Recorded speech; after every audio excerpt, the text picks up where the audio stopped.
দর্শক, পুরো বিশ্বে এখন বাজছে যুদ্ধের দামামা। আমাদের হাতে এসেছে সর্বশেষ ভয়ঙ্কর আপডেট, আন্তর্জাতিক সংবাদ। সংবাদের শুরুতেই থাকছে সংবাদ শিরোনাম। প্রথমেই জানাবো, লেবাননে ব্যর্থ হয়েছে ইসরায়েল, দাবি হিজবুল্লাহর। এরপরে জানাবো, ইসরায়েলের অভিযান গাজায় একদিনে আরো 33 প্রাণহানি, মোট নিহত প্রায় 44,300। আরো জানাবো, মার্কিন ক্ষেপণাস্ত্র দিয়ে রুশ আকাশ প্রতিরক্ষা ব্যবস্থায় হামলা ইউক্রেনের। এরপরে জানাবো, ট্রাম্পের মনোনীত শীর্ষ মন্ত্রীদের উপর বোমা হামলার হুমকি। এবং সর্বশেষে জানাবো, আন্তর্জাতিক অপরাধ আদালতের রায়ের বিরুদ্ধে আপিল করবে ইসরায়েল। দর্শক, শুনছিলেন সংবাদ শিরোনাম, এখন জানুন বিস্তারিত। লেবাননে ব্যর্থ হয়েছে ইসরায়েল, দাবি হিজবুল্লাহর। লেবাননের লক্ষ্য পূরণের দাবি করলেও আসলে ব্যর্থ হয়েছে ইসরায়েল, এমন মন্তব্য করেছেন হিজবুল্লাহর শীর্ষ এক নেতা। বুধবার 27 নভেম্বর আইন প্রণেতা হাসান ফাদালাল্লাহ বিন জবিল সফরে এমনটা দাবি করেছেন। খবর রয়টার্সের। শত্রুপক্ষকে মোকাবেলায় সবসময় প্রস্তুত থাকবে জানিয়ে হাসান ফাদালাল্লাহ বলেন, প্রতিটি জায়গায় ঘরে ঘরে রয়েছে ইসরায়েলের প্রতিরোধকারীরা। লেবাননের অবকাঠামো ধ্বংস এবং দক্ষিণাঞ্চল দখলের মাধ্যমে যে নতুন মধ্যপ্রাচ্য তৈরির পরিকল্পনা ছিল তাতে সফল হতে পারেনি তেল আবিব বলেও তিনি জানান। উল্লেখ্য যে গত বুধবার সকালে ইসরায়েল এবং লেবাননের সশস্ত্র গ্রুপ হিজবুল্লাহর মধ্যে এক যুদ্ধবিরতি কার্যকর হয়, যা মার্কিন যুক্তরাষ্ট্র এবং ফ্রান্সের মধ্যস্থতায় সম্পন্ন হয়েছে। এটি মধ্যপ্রাচ্যে একটি বিরল কূটনৈতিক সাফল্য হিসাবে দেখা হচ্ছে, যেখানে 1 বছর ধরে যুদ্ধ চলতে থাকার পর এই শান্তি চুক্তি হয়েছে। দর্শক, এখন জানাবো, ইসরায়েলের অভিযানে গাজায় একদিনে আরো 33 প্রাণহানি, মোট নিহত প্রায় 44,300। ইসরায়েলি বাহিনীর অভিযানে ফিলিস্তিনের গাজা উপত্যকায় সর্বশেষ গত মঙ্গলবার 24 ঘন্টায় নিহত হয়েছেন 33 জন, সেই সঙ্গে আহত হয়েছেন আরো 134 জন। বুধবার গাজার স্বাস্থ্য মন্ত্রণালয় থেকে দেওয়া এক বিবৃতিতে জানানো হয়েছে এই তথ্য। বিবৃতিতে আরো বলা হয়েছে, মঙ্গলবারের হতাহতের ঘটনার গাজায় মোট নিহত ও আহতের সংখ্যা পৌঁছেছে যথাক্রমে 44,282 জনে এবং 1,04,880 জনে। তবে নিহত ও আহতের প্রকৃত সংখ্যা আরো অনেক বেশি, কারণ ভবনের ধ্বংসস্তূপের তলায় অনেকে চাপা পড়ে আছেন। প্রয়োজনীয় সরঞ্জাম ও জনবলের অভাবে তাদের উদ্ধার করা সম্ভব হয়নি। 2023 সালে ইসরায়েলের ভূখণ্ডে ঢুকে অতর্কিত হামলা চালায় গাজা উপত্যকা নিয়ন্ত্রণকারী সশস্ত্র রাজনৈতিক গোষ্ঠী হামাসের যোদ্ধারা। এলোপাতাড়ি গুলি চালিয়ে 1,200 জনকে হত্যার পাশাপাশি 242 জনকে জিম্মি হিসেবে ধরে নিয়ে যায় হামাস। জিম্মিদের মুক্ত করতে ওই দিন থেকেই গাজায় অভিযান শুরু করে ইসরায়েলি বাহিনী, যা এখনো চলছে। জাতিসংঘ ও আন্তর্জাতিক সম্প্রদায় এ পর্যন্ত বেশ কয়েকবার গাজায় সামরিক অভিযান বন্ধের জন্য ইসরায়েলের প্রধানমন্ত্রী বেনিয়ামিন নেতানিয়াহুকে আহ্বান জানিয়েছে। ইতিমধ্যে জাতিসংঘের আদালত নামে পরিচিত ইন্টারন্যাশনাল কোর্ট অব জাস্টিসে ইসরায়েলের বিরুদ্ধে গণহত্যার মামলাও দায়ের করা হয়েছে। তবে নেতানিয়াহু স্পষ্টভাবে জানিয়েছেন, হামাসকে পুরোপুরি দুর্বল ও অকার্যকর করা এবং জিম্মিদের মুক্ত করার আগ পর্যন্ত অভিযান চলবে গাজায়। দর্শক, এখন জানাবো, মার্কিন ক্ষেপণাস্ত্র দিয়ে রুশ আকাশ প্রতিরক্ষা ব্যবস্থায় হামলা ইউক্রেনের। যুক্তরাষ্ট্র থেকে আনা দূরপাল্লার ক্ষেপণাস্ত্র ATACMS ব্যবহার করে ইউক্রেনে রাশিয়ার কুরস্ক অঞ্চলে একটি আকাশ প্রতিরক্ষা ব্যবস্থা এবং একটি বিমান ঘাঁটিতে আঘাত করেছে বলে জানিয়েছে দেশটির প্রতিরক্ষা মন্ত্রণালয়। হামলার পরদিন এক বিবৃতিতে মন্ত্রণালয় থেকে এ তথ্য জানানো হয়। পাল্টা প্রতিশোধ নেয়ার হুমকিও দিয়েছে মস্কো। খবর ফ্রান্স 24 এর। এদিকে ইউক্রেনের বিমান বাহিনী বলেছে, গত সোমবার রাতে রাশিয়া একযোগে 188টি ড্রোন দিয়ে ইউক্রেনে হামলা চালিয়েছে। এতে দেশটির গুরুত্বপূর্ণ বিভিন্ন স্থাপনা ক্ষতিগ্রস্ত হয়েছে।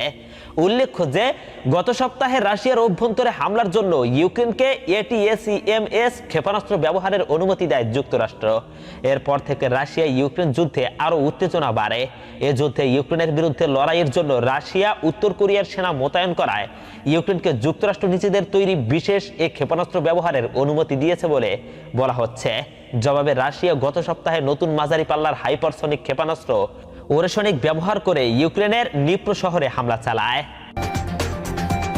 দর্শক, এখন জানাবো, ট্রাম্পের মনোনীত শীর্ষ মন্ত্রীদের উপর বোমা হামলার হুমকি। নবনির্বাচিত প্রেসিডেন্ট ডোনাল্ড ট্রাম্পের আসন্ন মন্ত্রিসভার বেশ কয়েকজন মনোনীত ব্যক্তিকে বোমা হামলার হুমকির লক্ষ্যবস্তু করা হয়েছে বলে দাবি করেছে মার্কিন যুক্তরাষ্ট্রের কেন্দ্রীয় গোয়েন্দা সংস্থা FBI। প্রাথমিক অনুসন্ধানে পুলিশের প্রতিক্রিয়া আকৃষ্ট করার জন্য প্রতারণামূলক কিছু ফোন কল পাওয়া গেছে। বুধবার এফবিআই জানিয়েছে, আগত প্রশাসনের মনোনীত এবং নিয়োগপ্রাপ্তদের লক্ষ্য করে অসংখ্য বোমার হুমকি সম্পর্কে সচেতন এবং আমরা আমাদের আইন প্রয়োগকারী অংশীদারদের সাথে কাজ করছি।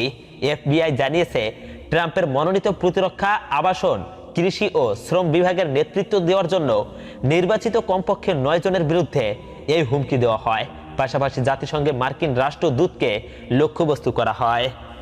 এতে আরও বলা হয়, আগত প্রশাসনের মনোনীত এবং নিয়োগপ্রাপ্তদের লক্ষ্য করে অসংখ্য বোমার হুমকি সম্পর্কে আমরা সচেতন এবং এ নিয়ে আমাদের আইন প্রয়োগকারী অংশীদারদের সাথে কাজ করছি। আমরা সমস্ত সম্ভাব্য হুমকিগুলো গুরুত্ব সহকারে নিই এবং সর্বদা জনসাধারণকে আইন প্রয়োগকারী সংস্থার কাছে সন্দেহজনক কিছু বলে অবিলম্বে রিপোর্ট করতে উৎসাহিত করুন। পুলিশ মঙ্গলবার রাতে ও বুধবারের ঘটনাগুলো তদন্ত করছে পুলিশ। আমরা সমস্ত সম্ভাব্য হুমকিগুলো গুরুত্ব সহকারে নিই এবং সর্বদা জনসাধারণকে আইন প্রয়োগকারী সংস্থার কাছে সন্দেহজনক ব্যক্তিকে ধরে দিতে বা এমন কিছু হলে পুলিশকে জানাতে বাধ্য করি। এর আগে ট্রাম্পের ট্রানজিশন টিমের মুখপাত্র ক্যারোলিন লেভিট বলেছেন, ট্রাম্প নিযুক্ত ব্যক্তিরা তাদের জীবন এবং তাদের সাথে যারা বসবাস করেন তাদের জন্য হিংসাত্মক এবং আমেরিকান হুমকির লক্ষ্যবস্তু। তিনি বলেন, মনোনীতদের নিরাপত্তা নিশ্চিত করতে আইন প্রয়োগকারীরা দ্রুত কাজ করছে। লেভিট বা এফবিআই কেউই কাউকে দায়ী করে চিহ্নিত করেননি। নিউ ইয়র্কের রিপাবলিকান এলিস স্টেফানিক, যাকে ট্রাম্প জাতিসংঘে মার্কিন রাষ্ট্রদূত হিসেবে মনোনয়ন দিয়েছেন, তিনি প্রথম বলেন তার বাড়ি বোমা হামলার হুমকির দ্বারা লক্ষ্যবস্তু করা হয়েছে। এছাড়া প্রতিরক্ষা সচিব মনোনীত পিট হেগসেথ পরে নিশ্চিত করেছেন তাকেও লক্ষ্যবস্তু করা হয়েছে। দর্শক, এখন জানাবো আন্তর্জাতিক অপরাধ আদালতের রায়ের বিরুদ্ধে আপিল করবে ইসরায়েল। প্রধানমন্ত্রী বেনিয়ামিন নেতানিয়াহু ও সাবেক প্রতিরক্ষা মন্ত্রী ইয়োভ গ্যালান্টের বিরুদ্ধে আন্তর্জাতিক অপরাধ আদালত আইসিসি যে গ্রেফতারি পরোয়ানা জারি করেছে, এই সিদ্ধান্তের বিরুদ্ধে আপিল করার সিদ্ধান্ত নিয়েছে ইসরায়েল। বুধবার দেশটির প্রধানমন্ত্রীর কার্যালয় থেকে এক সংক্ষিপ্ত বিবৃতিতে এ তথ্য নিশ্চিত করা হয়েছে। এতে বলা হয়েছে, যদিও ইসরায়েল আইসিসির পরোয়ানা প্রত্যাখ্যান করেছে, তবে তেল আবিব আদালতকে জানিয়েছে রায়ের বিরুদ্ধে আপিল জমা দেবে। এতে তুলে ধরা হবে গ্রেফতারি পরোয়ানা কতটা অযৌক্তিক এবং ভিত্তিহীন। গ্রেফতারি পরোয়ানা বাস্তবায়নে বিলম্ব করারও অনুরোধ করা হয়েছে ইসরায়েলের তরফ থেকে, যদিও পরোয়ানা ইতিমধ্যেই জারি করা হয়েছে। আইন অনুসারে আপিল বিচারাধীন থাকা অবস্থায় পরোয়ানা স্থগিত করার অধিকার আদালতের আছে, আর এই সুযোগটি কাজে লাগাতে চায় ইসরায়েল। নেতানিয়াহুর কার্যালয় থেকে বলা হয়েছে, আন্তর্জাতিক অপরাধ আদালতকে একটি নোটিশ দিয়েছে ইসরায়েল। তারা আদালতে আপিল করার ইচ্ছা প্রকাশ করেছে এবং গ্রেফতারি পরোয়ানার কার্যকারিতা বিলম্বিত করার দাবি জানাচ্ছে। এতে আরও বলা হয়, নেতানিয়াহু বুধবার জেরুজালেমে মার্কিন রিপাবলিকান সিনেটর লিন্ডসে গ্রাহামের সাথে তার অফিসে সাক্ষাৎ করেছেন, যেখানে সিনেটর প্রধানমন্ত্রীকে জানিয়েছেন মার্কিন কংগ্রেসের আইসিসির বিরুদ্ধে। আগত ট্রাম্প প্রশাসন আইসিসির উপর নিষেধাজ্ঞার চিন্তা করছে বলে জানা গেছে। গত সপ্তাহে আইসিসি গাজায় যুদ্ধাপরাধ এবং মানবতা বিরোধী